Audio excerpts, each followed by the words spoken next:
Media studies have cited the significant impact of fake news and disinformation in Philippine society. According to research, a network of social media influencers and trolls has targeted Philippine electoral politics. During the 2016 and 2022 national election campaigns, the political landscape was rigged with paid online propaganda, feeding targeted voters with falsehoods and deceptions. With the coming election in 2025, expect social media to be used again to manipulate public opinion and influence political outcomes. How can Filipinos protect themselves from disinformation and historical revisionism? Samahan niyo po kami in Episode 6 of Cyberchat Season 3, #Disinformation and Democracy.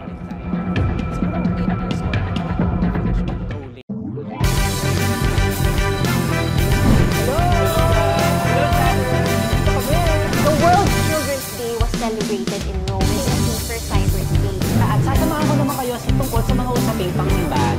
Marami din nag-participate ng mga bata, no? And 300 adults. Malaya at nakakabatang araw po sa inyong lahat. As a parent, talagang importante ang cyber safety because of misinformation, fake news.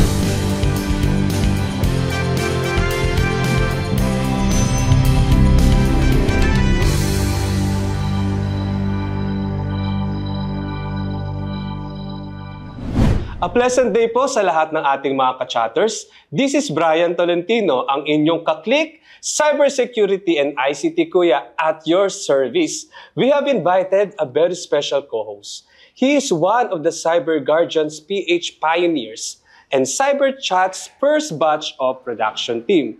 Nakasama na po natin siya sa team building and other CGPH activities in the past. And he is currently completing his MA in Counseling at De La Salle University. His thesis, Cutting Across the Waves of the Web, Ethical Response to Post-Truth for his MA in Philosophy at UP Diliman was published in Ateneo's International Academic Journal, Budhi. Tawagin na po natin siya. Welcome to Cyberchat Season 3, Kuya Paulo! Okay, so magandang araw po sa ating lahat at maraming salamat po sa Cyberchat and for Kuya Brian for inviting me here. Ayan, balita ko nga Kuya Pao, matagal ka na nga ini-invite to be a co-host or guest pero palagi ka lang daw nagde-decline. Hala. Hindi naman, medyo lang talaga, busy lang talaga because I've been balancing work with my graduate studies. No? So, yun lang. And now I'm here because I have more time in my hands because of I'm in my practicum na. So yeah. Yan. Pero before your MA in DLSU, natapos mo na ba yung MA in philosophy mo sa UP? Yep, that was in 2019.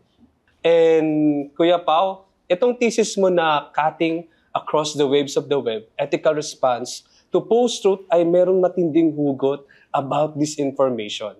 Kaya relevant ito sa topic natin for today. Yeah. Nung time kasi when I wrote that down, siguro mga around 2016, no? So parang it was breaking into affecting yung conversations natin dito sa bansa natin.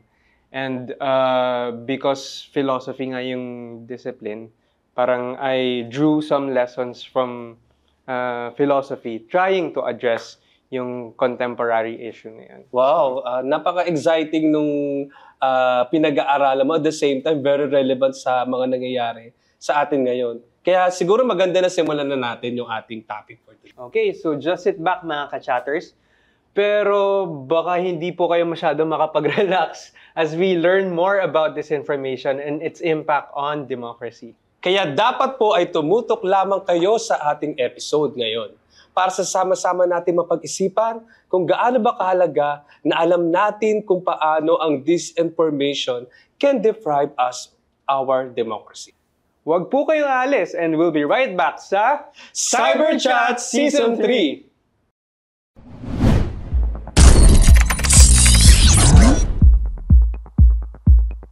Na-fake news ka na po ba? Yes po. Marami akong nakita. Opo. Yes po. Mga nababasa ko lang sa social media.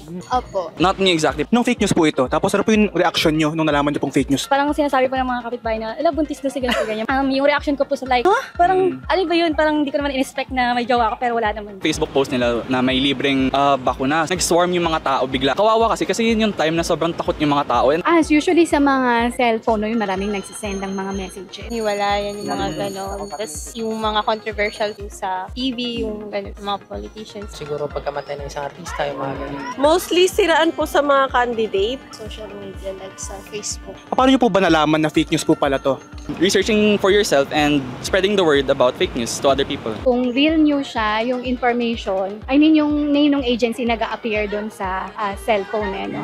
Siguro tignan na lang yung mga sources kung reliable ba. Verify ko siya.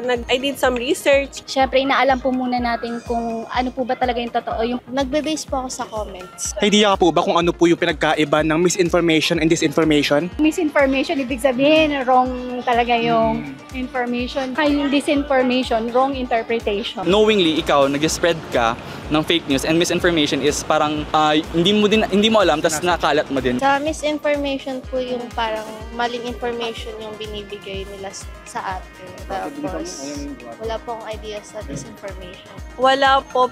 Pero parang pagkakaintindi ko, parehas silang maling information. Mali yung information na natanggap mo or nasagap mo. Disinformation, siguro ako lang anong informasyon na nasagap, tapos misinformation, mali yung nakuha mong informasyon. Thank you so much po.